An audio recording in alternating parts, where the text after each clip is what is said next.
provoking question. So thank you for sending that in. The second question I'll be answering today has to do with dhan, giving of charity.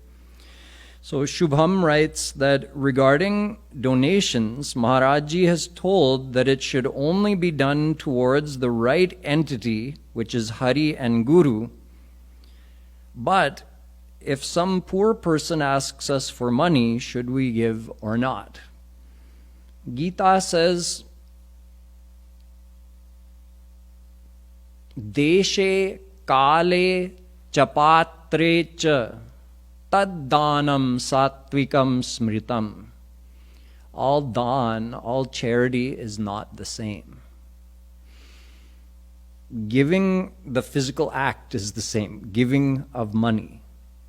But there could be different reasons why we're giving. We could be giving the money to gain someone's trust so that we can later take advantage of them. So our motivation is actually tamas. We could be giving the money so that others will know and will get appreciated. That's a rajas dhan. Our motivation is rajas. Or we could truly be giving the money to help others because we know that that type of self-sacrifice feels good.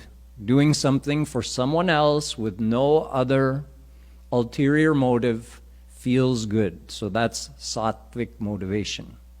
But then there's one higher form of dhan than that.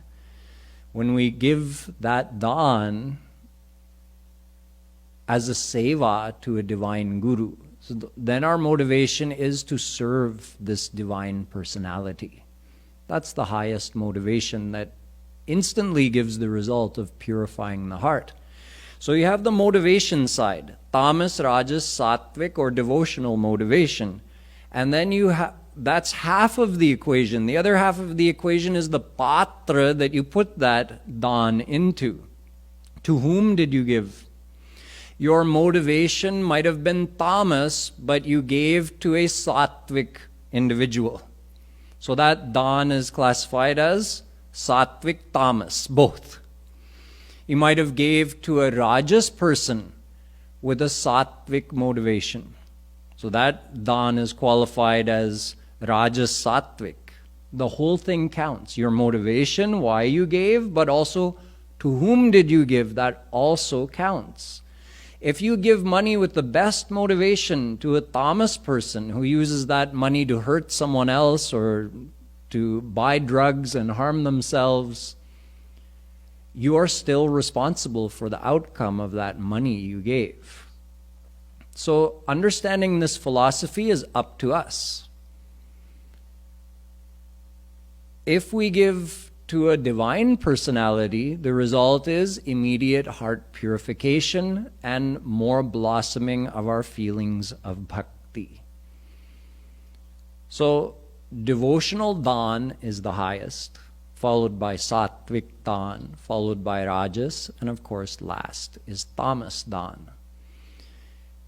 To use the example, he said, okay, the right entity to give to is Hari and Guru. He understood that. But should we give to the person who's begging that we just meet somewhere on the street?